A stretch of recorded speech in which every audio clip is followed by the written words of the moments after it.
Today we'll start our first lesson about one of the greatest prophets of God, Muhammad sallallahu alaihi wasallam. Now you're going to study his life from the very beginning in order to understand the complications and the different circumstances that he was surrounded by, and also the different incidents that he encountered. Here we'll study inshallah the Sealed Nectar, which is considered one of the most excellent researches on the biography of the Prophet Muhammad sallallahu alaihi wasallam. So let's get started with the location and the nature of Arab tribes, because it's very important to know why the message appeared precisely in this place. Linguistically, the word Arab means deserts and west barren land, well high waterless and treeless. Ever since the dawn of history, the European Peninsula and its people have been called as such.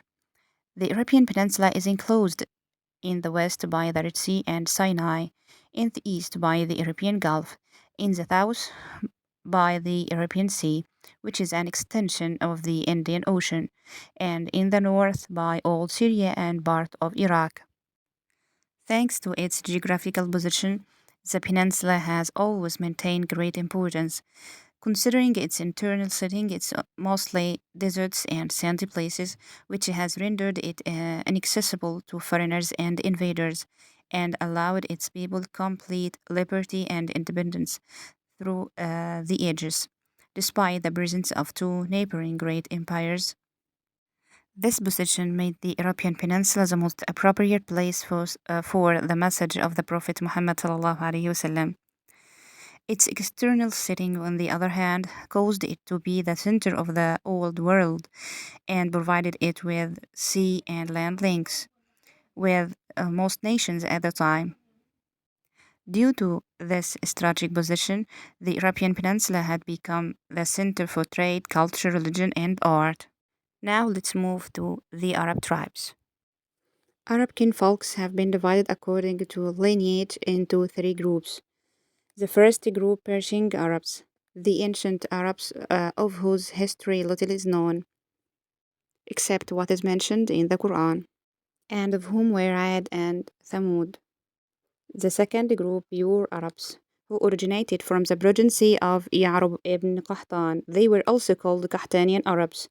The third group, Arabized Arabs, who originated from the progeny of Ishmael. They were also called Adnanian Arabs. The pure Arabs, the people of Qahtan, originally lived in Yemen and comprised many tribes, two of which were very famous.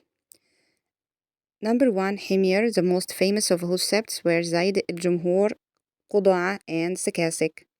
Number two, Kahlan, the most famous of whose septs were Himdan, Anmar, Tai, Muzhaj, Kenda, Lakhm, Juzam, Azd, Aus, Khazraj. Kahlan septs immigrated from Yemen to dwell in the different parts of the European Peninsula prior to the Great Flood, Sail al-Arim of Ma'rib Dam, to which the glorious Quran has been referred. The immigrating septs of Kahlan can be divided into four groups. Number one, Azd, who under the leadership of Imran ibn Amir wandered in Yemen, sent pioneers, and finally headed northwards. Details of their immigration can be summed as follows. Tha'laba ibn Amir left his tribe al-Azd for Hijaz and dwelt between Tha'labiya and Dhiqar. When he gained strength, he headed for Medina, where he stayed. Of his seeds are Aus and Khazraj, sons of Haritha ibn Tha'laba. Some scholars, like Ibn Hajar, confirmed that they were from Arabized Arabs. Haritha ibn Amir, known as Khuza'a, wandered with his folks in Hijaz until they came to Mar al-Zahran. Later, they conquered the Haram and settled in Mecca after having driven away its people, the tribe of Jurhum. Imran ibn Amir and his folks went to Oman, where they established the tribe of Azd, whose children inhabited Tihama and were known as Al-Azd of Shunu'a.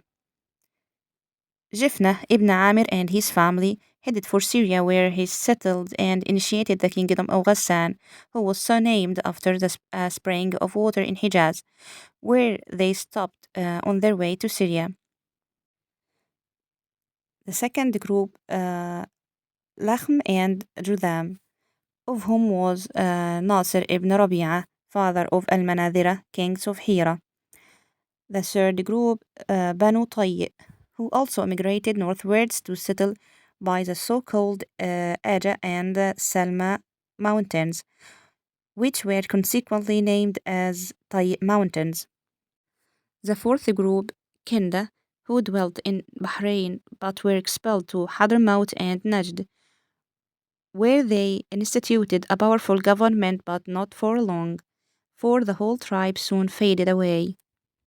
That's enough for now, and see you in the next video. Assalamu alaikum wa rahmatullah.